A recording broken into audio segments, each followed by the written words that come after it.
আওয়ামী লীগ তো গন কেস। আওয়ামী লীগের আর বাংলাদেশে কোনো ভবিষ্যৎ নাই। কিন্তু যারা নতুন নতুন আওয়ামী লীগ হয়ে উঠতে চায়, যাদের আওয়ামী লীগ হয়ে ওঠার বাইরে কোনো রাজনীতি নেই, তাদের জন্য এই কথাগুলো প্রচন্ড অস্বস্তিকর। কোনো রাজনৈতিক দলের কাছে আপনাকে মাথা বিক্রি করে দেওয়ার কোনো দরকার নেই। এইটাই হচ্ছে আমাদের নতুন যে জাতীয় সংস্কৃতির যে প্রস্তাব বা নীতি আপনারা প্রণয়ন করতে চাচ্ছেন, আমি মনে করি এটা হচ্ছে 1 নম্বর কথা, যে সাংস্কৃতিক অঙ্গনের মানুষেরা নাটক, সিনেমা বা ইত্যাদি যারা করেন বা যারা বিভিন্ন ধরনের টেক্সচুয়াল কাজের সাথে জড়িত, তারা কোনো বিশেষ মতাদর্শ প্রচার করা তাদের কাজ হওয়া উচিত না।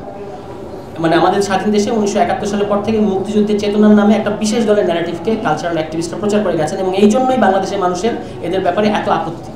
সেটা যদি আপনারা না করে, আপনি যদি মুক্তিযুদ্ধের ইতিহাসও পড়েন, তাহলে আপনি দেখবেন যে আওয়ামী লীগের তো ভয়ঙ্কর কালো অধ্যায়। আওয়ামী লীগ কি করেছে? চা, সব, সিঙ্গারা খাইছে। বা কলকাতায় কি এগুলো আমরা কি ইতিহাস পড়ি নাই? কলকাতায় তারা কি করেছে? দেশের ভিতর থাকে যারা যুদ্ধ করেছে তাদেরকে তারা বলেছে যে তারা হলো রাজাকার। এগুলো তারা তখন থেকেই করেছে। পাশাপাশি নিজেরা যেহেতু অন্য কেউ নাই, নিজেরা মারামারি করে মরে যাচ্ছে। ঠিক আছে, তাহলে আপনি কিভাবে বলেন যে বাংলাদেশে এখন বিরাজনীতিকরণ প্রকল্প চলছে?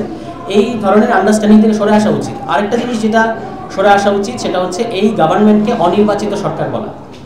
হ্যাঁ, এই সরকারের অনেক সমালোচনা আমি জানি যে এখানে আপনারা অনেকে করবেন, আমি নিজেও সারাদিনই করি। যদিও আপনারা মনে করেন যে এনসিপি হচ্ছে সরকার ঘনিষ্ঠ হওয়াটা খুব মানে না, খুব অপরাধ না। যদি একটা সরকার দেশের মানুষের পক্ষে থাকে এবং আমরা তাকে ক্রিটিক্যাল সমর্থন দিচ্ছি, আবার তার যে সকল কাজে ভুল আছে আমরা সেই ভুলগুলো সমালোচনা করছি। এই সরকার তো একটা এক্সেপশনাল সরকার।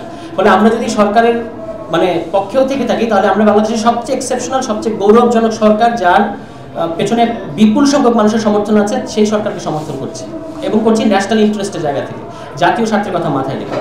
তাহলে এই সরকারকে সমর্থন করাটা আমাদের জন্য হচ্ছে এই মুহূর্তে একটা ন্যাশনাল ইন্টারেস্টের প্রশ্ন। কিন্তু আমরা মানে ব্ল্যাঙ্ক চেক দিতে চাই না এই সরকারকে যে আপনি যে কোনো কিছুই করতে পারবেন।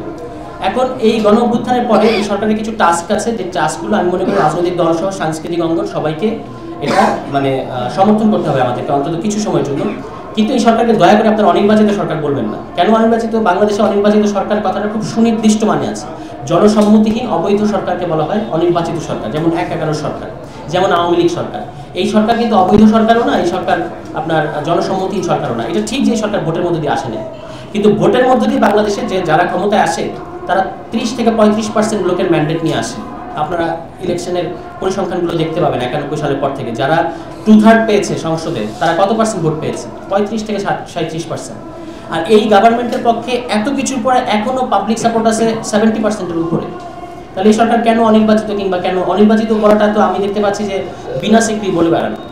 ভারতের যে বিনা স্বীকৃতি, কিংবা ভারতীয় সেনাবাহিনী যে আমরা নির্বাচিত সরকার আসার সম্পর্ক স্বাভাবিক করবো, দ্যাট মিনস এই সরকার অনির্বাচিত এবং আমাদের দেশে এখন একটা মানে অবৈধ সরকার চলছে, এই ধরনের অ্যানালজি।